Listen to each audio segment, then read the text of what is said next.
Baik, Assalamualaikum warahmatullahi wabarakatuh. Perkenalkan, nama saya Dikhan Ahna Firsyanto dengan NIM 006. Di sini saya bertiga, yaitu yang kedua ada Muhammad Irfan Fahru Rozi, NIM 019, sama Muhammad Khalilur Rohman, NIM 042. Pendahuluannya dalam perkembangan matematika dapat dilihat bahwa kajian kombinatorial sangat menarik bagi sebagian orang. Kombinatorial sendiri adalah cabang matematika yang mempelajari pengaturan objek-objek. Solusi yang ingin didapatkan dengan kombinatorial ini kita peroleh dengan pengaturan objek-objek tertentu di dalam himpunannya. Prinsip pigeonhole, sebuah contoh dari argumen menghitung yang bisa diaplikasikan ke banyak masalah formal, termasuk yang mengandung himpunan tak terhingga yang tidak bisa dinyatakan dalam fungsi korespondensi satu-satu. Contoh.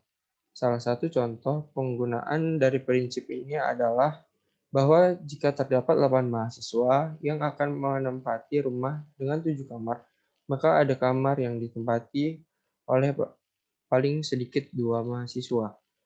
Pernyataan ini tidak menentukan kamar mana yang ditempati oleh paling sedikit 2 mahasiswa, tetapi hanya menjelaskan keberadaan dari kamar tersebut. Deskripsi. Pertama, prinsip pigeonhole atau prinsip rumah merpati pertama kali dinyatakan oleh ahli matematika dari Jerman yang bernama Johann Peter Gustav. Yang kedua, pernyataan tersebut salah sehingga setiap rumah merpati memuat paling banyak satu merpati. Karena ada M rumah merpati, maka paling banyak M merpati yang bisa dimuat. Padahal ada N merpati yang tersedia dan N lebih dari M. Sehingga kita dapatkan sebuah kontradiksi. Prinsip pigeonhole bentuk pertama.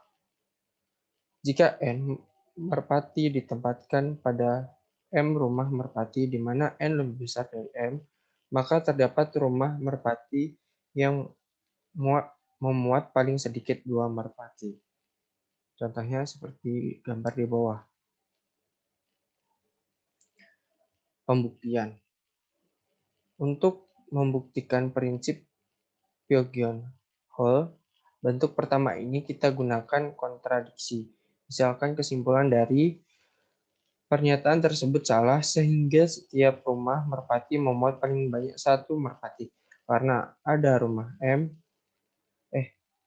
M rumah merpati, maka paling banyak M merpati yang bisa dimuat.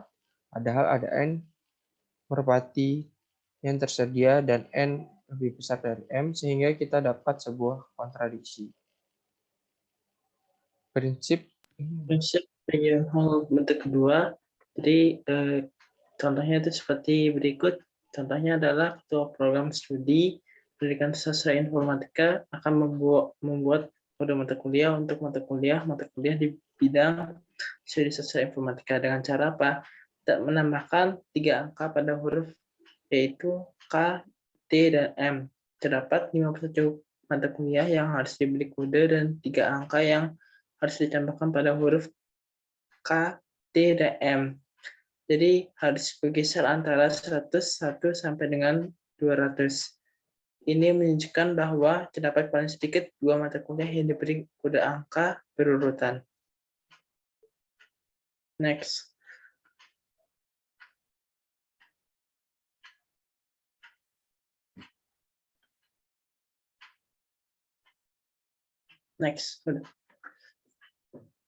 Cara jawabnya, misalkan angka-angka yang di bawah adalah ada A1, A2, sampai A5.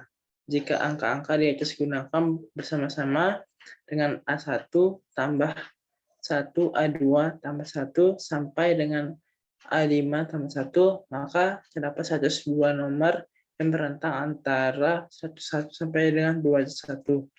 Karena ada 100 nomor yang disediakan yaitu 11 sampai dengan 200. Karena ada 102 nomor yang akan digunakan, maka menurut prinsip pigeonhole, bentuk kedua terdapat paling sedikit dua nomor yang sama. Nomor A1, A2 sampai A51, dan A1 tambah 1, A2 tambah 1, sampai dengan A51 plus 1 semuanya berbeda. Sehingga kita mempunyai AI sama dengan AJ plus 1. Dengan demikian, kode AI berurutan dengan kode AJ.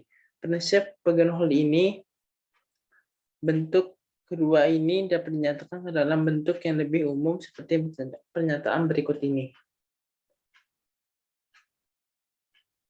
Untuk prinsip pigeonhole bentuk ketiga, jika F merupakan sebuah fungsi dari suatu himpunan terhingga X ke suatu himpunan terhingga Y, di mana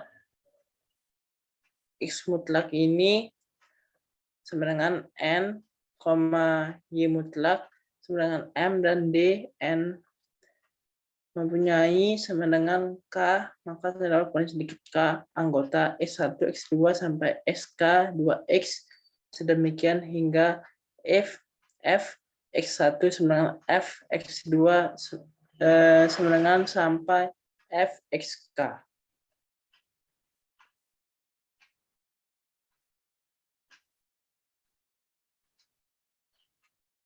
Selanjutnya, slide berikutnya akan dibacakan oleh teman saya, yaitu Khalilur Rahman. Kemudian untuk pembuktiannya, untuk membuktikan pernyataan prinsip pigeonhole bentuk ketiga ini, kita gunakan kontradiksi. Misal, Y sama dengan Y1, Y2, seterusnya YM. Andaikan kesimpulan dari pernyataan tersebut salah, maka terdapat paling banyak K dikurang 1. Anggota X2 dikali dengan Fx dengan Y1. Terdapat paling banyak K dikurang 1 anggota X 2 kali dengan Fx sama dengan Y2. Dan seterusnya sampai dengan terdapat paling banyak K1 anggota X2X dengan Fx sama dengan YM. Sehingga terdapat paling banyak M dalam kurung K dikurang 1 anggota X. Namun demikian, M dalam kurung K dikurang 1 lebih kecil dari M dikali N dibagi M sama dengan N, yang merupakan sebuah kontradiksi. Oleh karena itu, terdapat paling sedikit K anggota X1, X2, seterusnya XK2, X, sedemikian hingga Fx1 sama dengan Fx2 sama dengan Fxk. Lalu ada aplikasi prinsip pigeonhole dalam permainan kartu. Prinsip pigeonhole bisa diterapkan dalam berbagai permainan kartu. Sebagai contoh dengan dua trik permainan kartu berikut ini. Yang A, trik kartu kombinatorial. Triknya adalah sebagai berikut. Pesulap akan menanyakan kepada salah satu pengunjung untuk memilih secara acak 5 kartu dari satu deck kartu permainan. Pengunjung tidak menunjukkan kelima kartu ini pada pesulap, tapi menunjukkannya pada khalayak ramai lainnya. Pengunjung-pengunjung yang lain akan memilih 4 kartu dan menunjukkannya pada sang pesulap. Maka pesulap akan dengan cepat bisa menentukan kartu kelima.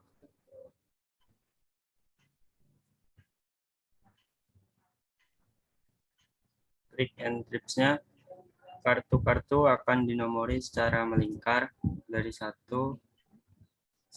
S sampai 11 Jack, 12 Queen, 13 King, sehingga 1 akan turut sampai 13. Himpunan bilangan ini disusun dalam urutan putaran searah jarum jam seperti yang ada pada gambar berikut. Sekarang diberikan dua kartu, yaitu A dan B. Didefinisikan bahwa jarak AB sebagai jarak sesuai jarum jam di atas dari A ke B. Dapat dilihat dengan mudah bahwa jarak dari AB atau jarak BA akan selalu lebih kecil atau sama dengan 6. Maka dengan prinsip pigeonhole dapat disimpulkan bahwa jika kedua kartu tersebut bernilai 7 atau lebih, maka akan ada paling sedikit 2 kali 7 sama dengan 14 kartu di dalam kartu standar. Contoh kartu 3 dan Jack 11. Jarak dalam kurung Jack, 3 sama dengan 5. Jarak 3, Jack sama dengan 8. Kartu S 1 dan 7. Jarak S, 7 sama dengan 6. Ini dikurang S dan 7-nya. Dan jarak 7, S sama dengan 7.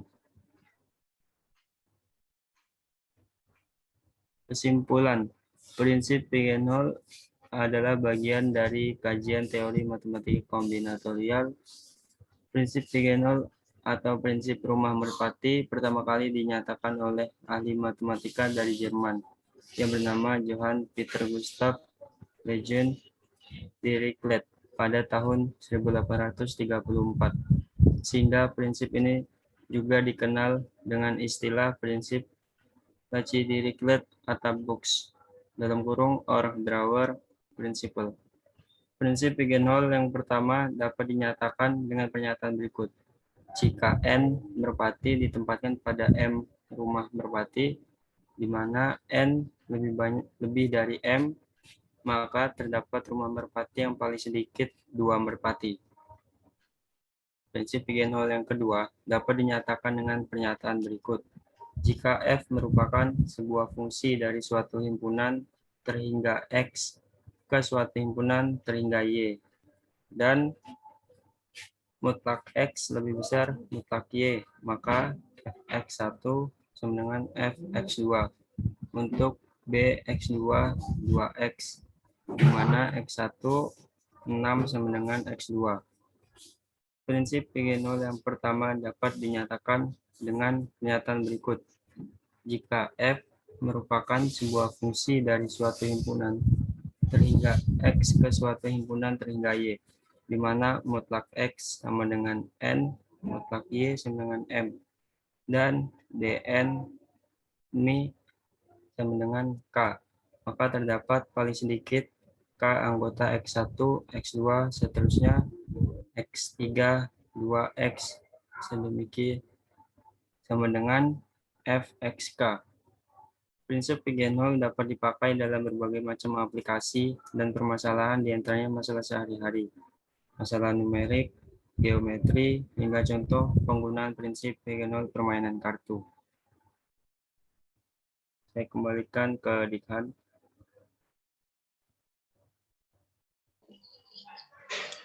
Baik, mungkin itu saja presentasi dari kami. Kurang lebihnya mohon maaf. Sekian, wassalamualaikum warahmatullahi wabarakatuh.